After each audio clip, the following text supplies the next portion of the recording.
नमस्ते दोस्तों, एक बार फिर से बिहार विधान परिषद सचिवालय में जो है भर्ती निकल के आ चुका है। और ये भर्ती जो है मात्र 12th पास स्टूडेंट के लिए भी है, साथ में ग्रेजुएशन वाले के लिए भी है। ज्यादातर वैकेंसी इसमें जो है 12th पास के लिए है। इसमें पोस्ट जो होने वाला है डाटा एंट्री ऑपरेटर हो गया, स्टेनोग्राफर हो गया, क्लर्क हो गया, असिस्टेंट हो गया, ये सब पोस्ट है।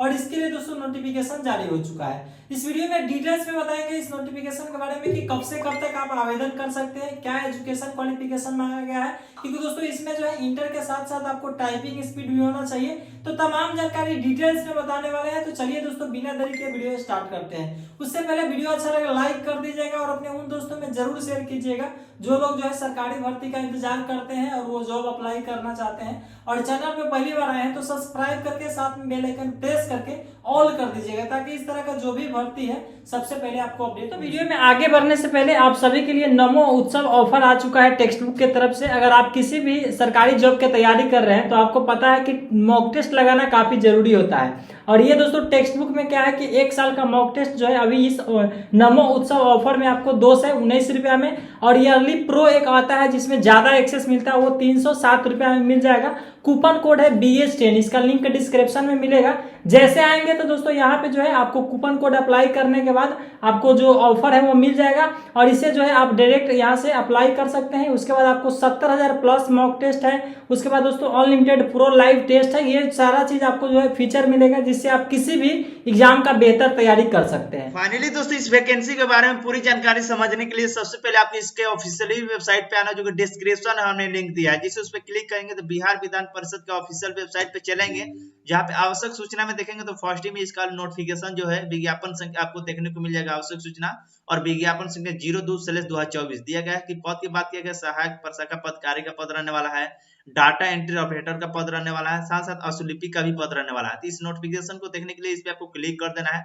अब जैसे इस पे क्लिक करेंगे तो इस नोटिफिकेशन को इसमें जानकारी दिया गया। चलिए हम आपको बारीकी से आपको बताते हैं। इसमें हमने टिक आउट भी लगा दिया है ताकि आपको बताने में किसी प्रकार का गलत ना हो। देख सकते हैं बताएगा। सबसे पहले विज्ञापन संख्या देख लेंगे 02/2024, और सहायक प्रशाखा पदाधिकारी का पद रहने वाला है, डाटा एंट्री ऑपरेटर का पद रहने वाला है, साथ साथ स्टेनोग्राफर का पद रहने वाला है।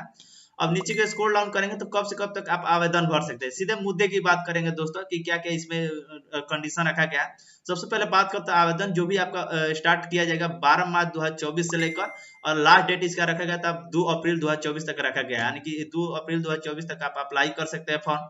नीचे के स्क्रॉल डाउन करेंगे तो इसका ऑफिशियली वेबसाइट पे, यहाँ पे जो वेबसाइट दिया गया इसी वाला वेबसाइट के माध्यम से आपको ऑनलाइन आवेदन करना है, और इसी वेबसाइट के माध्यम से आपका जो भी सूचना है डाउनलोड कर सकते हैं।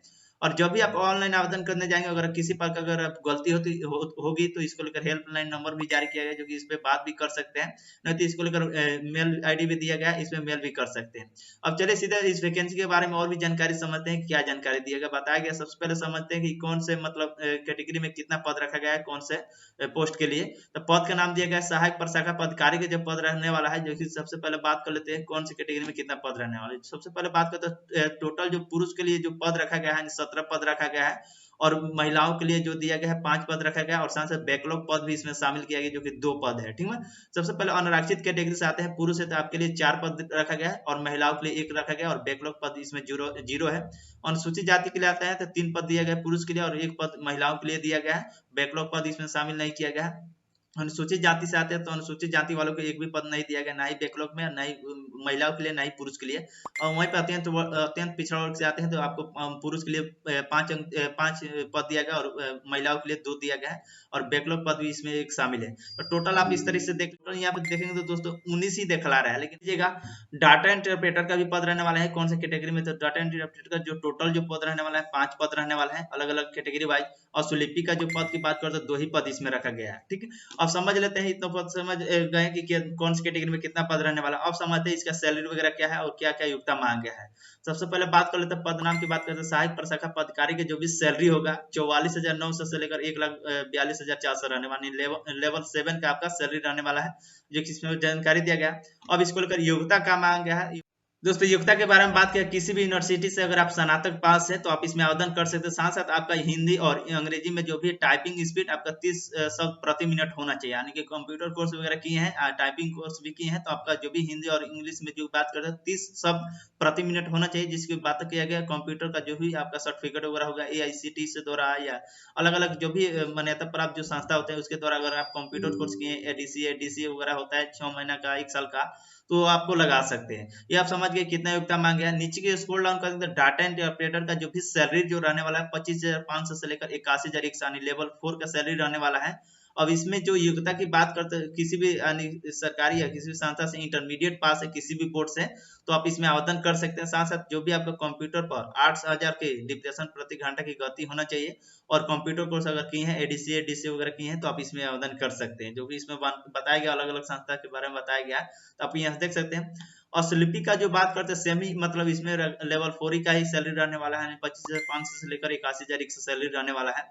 और इसमें भी बताया गया स्नातक अगर आप पास है तो आप इसमें आवेदन कर सकते हैं। साथ साथ हिंदी में और सुलेखन की गति आपको 80 शब्द प्रति मिनट होना चाहिए, और इसमें थोड़ा हट कर दिया गया, यानी हिंदी में जो भी असुलेखन का जो होता है टाइपिंग, यानी 80 शब्द प्रति मिनट होना चाहिए। साथ साथ हिंदी और इंग्लिश जो भी है टाइपिंग स्पीड 30 शब्द प्रति मिनट होना चाहिए। और इसकी जो आपका कंप्यूटर वगैरह कोर्स किए हैं जैसे ADCA DCA वगैरह हो गया, तो आपको लगने वाला है। किसी भी संस्था से किए हैं, प्राइवेट हो गया या गवर्नमेंट हो गया, तो इसमें आप लगा सकते हैं।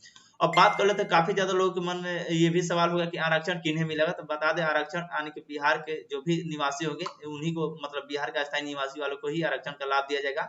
आरक्षण का लाभ लेंगे तो उस परिस्थिति में आपको जाति, निवास, आय जो भी है आपको लगाना पड़ेगा। तो इसमें जानकारी दिया गया है, देख सकते हैं। सामान्य प्रशासन विभाग बिहार सरकार के 15 से इतने आलोक में ऑनलाइन आवेदन करते समय आरक्षण का अगर आपको लाभ लेना है तो उस समय अनुसूचित जाति, अनुसूचित जन अभ्यर्थी को लिए आपका प्रमाण पत्र अपलोड करना पड़ेगा, चाहे जाति प्रमाण पत्र हो गया, निर्गत जो भी अस्थायी निवासी प्रमाण पत्र हो गया, डोमिसाइल प्रमाण पत्र। इसमें बोला गया है जाति प्रमाण पत्र, अस्थायी निवास में क्रीमी लेयर सहित प्रमाण पत्र आपको देना पड़ेगा अगर आपको आरक्षण का लाभ चाहिए। ऑनलाइन आवेदन करते समय आपको ये जानकारी भरनी होगी। अब इसमें बता दिए गए, आप यहाँ से देख सकते हैं। सबसे पहले आप समझ लीजिएगा उम्र सीमा के बारे में, उम्र सीमा में कितना छूट मिलेगा, कौन सी कैटेगरी के। बात करते हैं सहायक प्रशाखा पदाधिकारी के पद के लिए उम्र सीमा 1/1/2024 का न्यूनतम उम्र, यानी कि 1 जनवरी 2024 का कम से कम उम्र आपका 21 वर्ष होना चाहिए। और डाटा एंट्री ऑपरेटर के लिए पद के लिए अगर दिनांक की बात करते हैं 1 जनवरी 2024 के कम से कम उम्र आपको 18 वर्ष होना चाहिए, और असुलिपि पद के लिए आपका 21 वर्ष होना चाहिए। यानी कि सहायक प्रशाखा पदाधिकारी और असुलिपि के कम से कम, मतलब जो उम्र सीमा की बात किया गया है 1 जनवरी 2024 को 21 वर्ष होना चाहिए, और डाटा एंट्री ऑपरेटर के लिए कम से कम 18 होना चाहिए। और अधिकतम आयु सीमा के बारे में बात किया गया, सभी पद के लिए अनारक्षित कैटेगरी से अगर आते हैं पुरुष हैं तो 37 वर्ष रखा गया, मैक्सिमम ये एज बताया गया है। अनारक्षित कैटेगरी से महिला है, पिछड़ा अत्यंत पिछड़ा वर्ग के पुरुष और महिला के लिए 40 दिया गया, तथा अनुसूचित जाति, अनुसूचित जनजाति पुरुष और महिला के लिए 42 दिया गया है। जो भी आपका उम्र सीमा की जो गणना किया जाएगा 1 जनवरी 2024 को, मतलब ये किया जाएगा, तो ये बात का ध्यान रखिएगा। और जो भी आपका उम्र जो जोड़ाएगा, यानी जो भी कैलकुलेटर होगा, यानी कि मैट्रिक के आधार पर जो भी आप पास किए होंगे, मैट्रिक के प्रमाण पत्र के आधार पर इसे किया जाएगा। तो आप जानकारी समझ गए। अब बात किएगा तो छठे नंबर बताएगा परीक्षा की पद्धति क्या होगा। तो सहायक प्रशाखा पदाधिकारी का जो साथ डाटा एंट्री ऑपरेटर एवं असुलिपि के पद पर सीधी भर्ती एवं निम्न चरण में जांच परीक्षा ली जाएगी। यानी जो भी तीनों पद जो दिया गया है, इसमें जो सबसे पहले बात करें तो सहायक प्रशाखा पदाधिकारी का जो पद रहने वाला है, इसके लिए किस तरीके से क्या होने वाला है। तो सब सहायक प्रशाखा पदाधिकारी के पद पर सीधी भर्ती तो 3 चरणों में आपको जांच परीक्षा ली जाएगी। पहला जो होगा प्रारंभिक परीक्षा होगा, यानी ओएमआर शीट के माध्यम से लिया जाएगा, और दूसरा जो होगा हिंदी और अंग्रेजी का जो भी टाइपिंग स्पीड जो होता है कंप्यूटर आधारित, मतलब आप समझ सकते हैं, उसका भी आपको एग्जाम लिया जाएगा, जांच ली जाएगी। तथा परीक्षा के MS office word processing computer आधारित जांच परीक्षा ली जाएगी। और 3 नंबर बात किया गया मुख्य परीक्षा, यानी कि वर्णनात्मक आपका जो भी होगा मेन एग्जाम आपका होगा लास्ट में। यह सहायक प्रशाखा पदाधिकारी का बताया गया। अब बात करते हैं सर्वप्रथम यानी ओएमआर शीट के बात करें, उत्तर पुस्तिका के आधार पर वस्तुनिष्ठ प्रश्न पूछे जाएंगे, बहुविकल्पीय प्रारंभिक परीक्षा ली जाएगी, और जिसमें सफल अभ्यर्थी को हिंदी और इंग्लिश में जो भी टाइपिंग स्पीड की जाएगी। आगे सबसे पहले आपको एग्जाम वगैरह ले जाएगा ओएमआर शीट पे, ये बता रहे हैं हम सहायक प्रशाखा पदाधिकारी को। उसके बाद आपको ओएमआर शीट के माध्यम से पहले एग्जाम देना पड़ेगा, एग्जाम क्वालिफाई कर देंगे तो उसके बाद इंग्लिश और हिंदी का जो भी टाइपिंग स्पीड होगा उसका भी एग्जाम होगा, वो आपको पास कर लेना पड़ेगा। उसके बाद यहाँ से ऑफिस एंड प्रोसेसिंग की कंप्यूटर जो भी जांच परीक्षा ली जाएगी। साथ साथ दूसरे नंबर देखेंगे तो 50 अंकों के हिंदी और हिंदी का जो भी है कंप्यूटर आधारित जांच परीक्षा 30 प्रति मिनट के आधार पर ली जाएगी, जो कि 50 अंकों का अंग्रेजी और कंप्यूटर आधारित जांच परीक्षा 30 शब्द प्रति मिनट की ली जाएगी। तो इसमें जानकारी दिया गया सहायक प्रशासक पदाधिकारी के पदों पर सीधी भर्ती है तो 50 अंकों का हिंदी तथा 50 अंकों का अंग्रेजी में कुल 100 अंकों के 1 घंटे की MS ऑफिस वर्ड पर प्रोसेसिंग कंप्यूटर आधारित जांच परीक्षा ली जाएगी। तो इसमें जानकारी दिया गया, तो आप देख सकते हैं। मेगा सूची भी इसमें जारी किया जाएगा, यानी हिंदी टंगड़े मुख्य परीक्षा में प्राप्त अंकों के आधार पर मेगा सूची तैयार किया जाएगा। और भर्ती प्रक्रिया के किसी भी चरण में असफल अघोषित अभ्यर्थी को अगले चरण के जांच परीक्षा के योग्य नहीं होंगे। ये आपको ध्यान रखना है, जो भी आप जो टाइपिंग स्पीड देंगे उसमें एक मेगा सूची तैयार किया जाएगा। उसमें अगर अच्छा खासा अगर आपका नंबर आता है तो भी आपको मेन एग्जाम में बैठने दिया जाएगा। अब बात करते हैं डाटा इंटरप्रेटर के क्या इसमें रहने वाला है। डाटा इंटरप्रेटर पद पर सीधी भर्ती तो 2 चरण में आपको परीक्षा ली जाएगी, यानी सहायक प्रशासक पदाधिकारी के इसमें बोला गया था कितने पदों में देख सकते हैं, 3 चरणों में आपको परीक्षा ली जाएगी। लेकिन वहीं भी बात करते हैं डाटा इंटरप्रेटर का जो बोला गया है, यानी कि 2 चरणों में आपको परीक्षा ली जाएगी। पहला जो परीक्षा को प्रारंभिक परीक्षा यानी ओएमआर शीट के माध्यम से लिया जाएगा, जिसमें बहुविकल्पीय वस्तुनिष्ठ प्रश्न होंगे, यानी कि उत्तर पुस्तिका आधारित बहुविकल्पीय वस्तुनिष्ठ प्रश्न होगा। साथ साथ दूसरे में बताया गया हिंदी और अंग्रेजी का टाइपिंग यानी हिंदी और अंग्रेजी के कंप्यूटर आधारित जांच परीक्षा तथा MS office word processing computer आधारित जांच परीक्षा ली जाएगी, जो कि आप यहाँ से देख सकते हैं। सर्वप्रथम यानी जो भी ओएमआर शीट के माध्यम जो आपका प्रश्न होंगे, जैसे वस्तुनिष्ठ प्रश्न हो, बहुविकल्प प्रारंभिक परीक्षा ली जाएगी, जिसमें आपको असफल अभ्यर्थी को हिंदी और अंग्रेजी जो भी है उसमें जांच परीक्षा ली जाए। और MS office word processing computer जांच परीक्षा ली जाएगी। सबसे पहले आपको डाटा इंटरप्रेटर के लिए अगर आप आवेदन करेंगे तो ओएमआर शीट के माध्यम से आपको एग्जाम ले जाएगी। साथ साथ जो भी आप ही उसके बाद कंप्यूटर आधारित जो भी जांच परीक्षा ली जाएगी। और उसके बाद दूसरे नोट देखें तो 50 अंकों का हिंदी और इंग्लिश जो भी बोला गया 30 प्रति मिनट के दर से जो होता है उसका भी मतलब एग्जाम आपको लिया जाएगा, टाइपिंग स्पीड भी कराया जाएगा। इसमें जानकारी दे दिया गया तो आप पढ़ सकते हैं। ऑसोलिपि का भी बोला गया तो इसमें भी 2 चरण में मतलब आपका एग्जाम वगैरह ली जाएगी, जिसमें पहला जो होगा चरण प्रारंभिक परीक्षा यानी ओएमआर शीट के माध्यम से ली जाएगी, और दूसरा जो होगा हिंदी ऑसोलिपि की जांच परीक्षा हिंदी और हिंदी की ली जाएगी तथा MS ऑफिस वर्ड की प्रोसेसिंग की जांच की ली जाएगी। इसमें जानकारी दिया गया, यानी जो भी बात है आप अपने अच्छी तरह से स्तर से आप समझ सकते हैं। तो अब बात करते हैं प्रारंभिक परीक्षा की जो भी आपका होगा, यानी कि इसमें प्रारंभिक परीक्षा के सभी प्रश्न वस्तुनिष्ठ प्रकृति के बहुविकल्पीय होंगे और प्रत्येक प्रश्न हेतु उत्तर के लिए दिए गए विकल्पों में से किसी एक का चयन करना होगा। प्रारंभिक परीक्षा की अवधि 2 घंटे की होगी और कुल 100 अंकों के प्रश्न होंगे।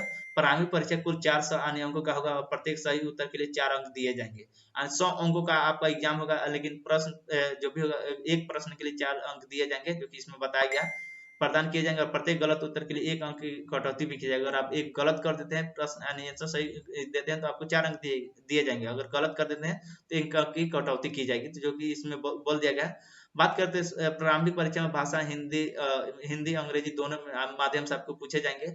प्रारंभिक परीक्षा में निम्नलिखित विषय में होगी, जैसे सामान्य अध्ययन में प्रश्न की संख्या 40 होगी, सामान्य विज्ञान एवं गणित की प्रश्न की संख्या 30 होगी और मानसिक क्षमता जांच व तार्किक विचार के प्रश्न की 30 होंगे, जो कि इसमें बताया गया क्या क्या आपका होना चाहिए। इसमें कार्मिक एवं प्रशासनिक सुधार विभाग के संकल्प से कितने का दिया गया है, तो क्या क्या इसमें बताया गया तो आप समझ सकते हैं। प्रारंभिक परीक्षा के पाठ्यक्रम के बारे में बोला गया सामान्य अध्ययन से इसमें बोला गया बिहार, भारत और इसके पड़ोसी देश के संबंध में विशेष रूप से यथासंभव प्रश्न पूछे जाएंगे। समसामयिक विषय में महत्वपूर्ण राष्ट्रीय अंतर्राष्ट्रीय समसामयिक घटनाएं, वैज्ञानिक प्रगति, राष्ट्रीय अंतर्राष्ट्रीय पुरस्कार, खेल खिलाड़ी संबंधित प्रश्न पूछे जाएंगे। भारत और इसके पड़ोसी देश के रिगार्डिंग भी कुछ प्रश्न पूछे जाएंगे। साथ साथ सामान्य विज्ञान से, गणित से, मानसिक क्षमता से इसमें मतलब प्रश्न पूछे जाएंगे। इसमें कहेंगे तो हम एक वीडियो ला देंगे सिलेबस के ऊपर कि क्या क्या मतलब कौन से सिलेबस से क्या क्या एग्जाम पैटर्न रहने वाला है, तो उस पर आप वीडियो बना देंगे। अब बात करते हैं जो भी ASD को जो पद रहने वाला है, सहायक प्रशासक पदाधिकारी का जो पद रहने वाला है, इसमें मुख्य परीक्षा होगा, जो कि मुख्य परीक्षा का पाठ्यक्रम निम्न प्रकार है, जो कि बात किया गया। पहला जो परीक्षा होगा प्रथम पत्र होगा, अंक 100 अंक का होगा, जो कि अवधि आपको 2 घंटे दिए जाएंगे, जिसमें बोला गया आपका निबंधन पत्र, लेखन, व्याकरण, वाक्य विनय, संक्षेपण में यानी स्पष्टीकरण दिए गए। मुख्य परीक्षा के प्रथम हिंदी विषय में अर्थकाय 30% जो कि अनिवार्य होंगे, जो कि इसमें बताया गया। दूसरा जो एग्जाम होगा द्वितीय पत्र यानी 100 अंक का होगा, जो कि आपको समय दिया जाएगा 2 घंटे दिया जाएगा।